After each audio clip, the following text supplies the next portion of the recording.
진정한 힘, 그러니까 진짜 권위라는 게 도대체 뭘까요? 오늘은 바로 이 문제를 두고 벌어진 아주 클래식하고 또 팽팽한 대결에 대한 이야기입니다. 이건 그냥 말싸움이 아니에요. 권력의 가장 중심부에서 정면으로 꽝 하고 부딪힌 사건이죠. 자, 배경은 예루살렘 성전 한가운데입니다.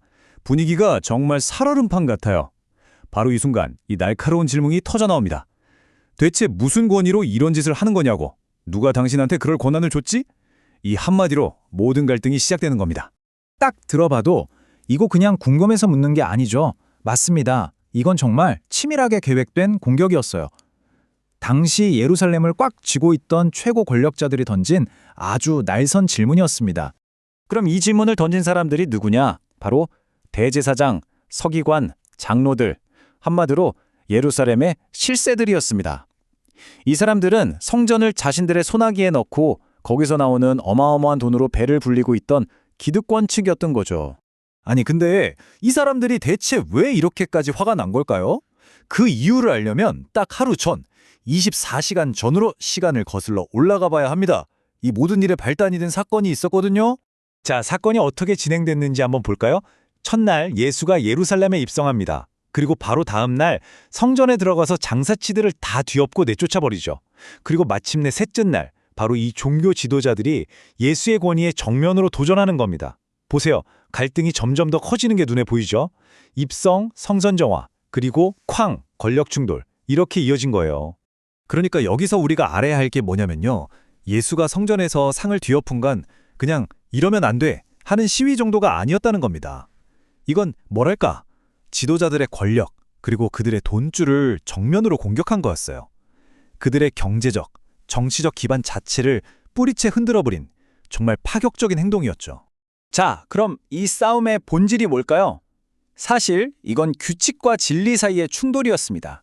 그러니까 권위가 어디서 나오느냐에 대한 근본적으로 다른 두 생각이 꽝 하고 부딪힌 거죠. 이 권위의 충돌, 여기서 아주 명확하게 보입니다.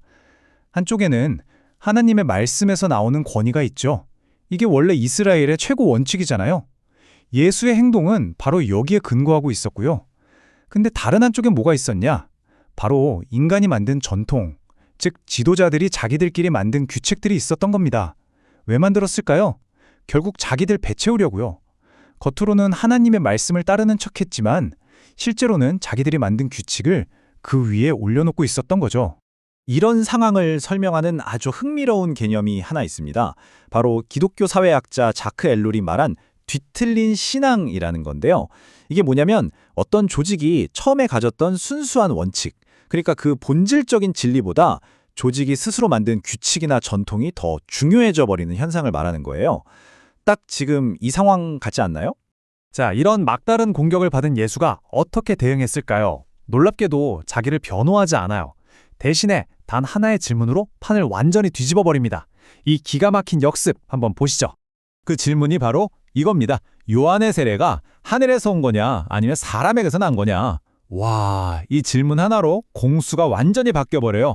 공격하던 사람들이 순식간에 코너에 몰리는 정말 신의 한 수였죠. 아니, 이 질문이 왜 그렇게 대단했을까요? 왜 완벽한 함정이었냐면요. 몇 가지 이유가 있습니다. 첫째, 당시 사람들은 세례 요한을 진짜 예언자라고 믿고 존경했어요. 둘째, 바로 이 지도자들은 공개적으로 요한을 무시하고 세례도 안 받았거든요. 자, 그러니 만약 요한의 권위가 하늘에서 왔다고 인정하면 그럼 요한이 증언한 예수도 인정해야 하는 꼴이 되죠. 반대로 요한이 그냥 보통 사람이라고 부정하면 당장 백성들이 들고 일어날 판이었던 겁니다. 이러지도 저러지도 못하는 거죠. 결국 어떻게 됐을까요? 이 지도자들은 자기들의 위선 그리고 대중을 두려워하는 마음 때문에 스스로 판 함정에 그대로 빠져버린 겁니다. 정말 어떤 대답을 해도 빠져나갈 수 없는 완벽한 궁지에 몰린 거죠.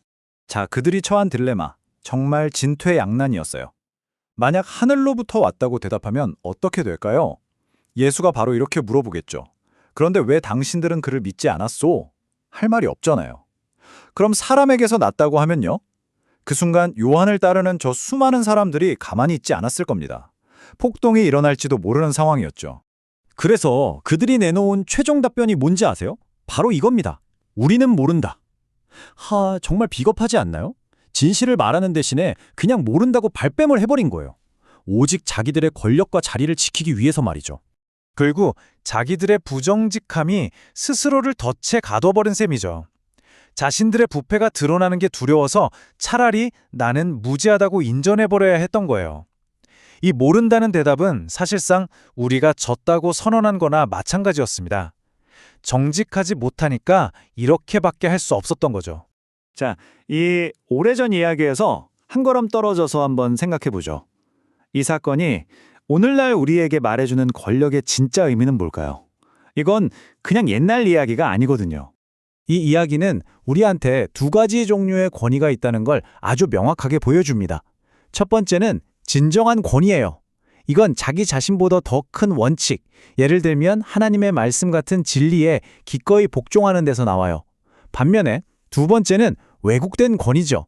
이건 규칙과 권력을 이용해서 오직 자기 자신을 섬기는 겁니다. 목적이 완전히 다르죠. 그래서 이 이야기의 핵심 결론은 바로 이겁니다. 예수는 죽기까지 하나님의 권위에 순종함으로써 진짜 힘이 뭔지를 보여줬다는 거죠. 결국 진정한 권위라는 건 남을 지배하는 데서 나오는 게 아니에요.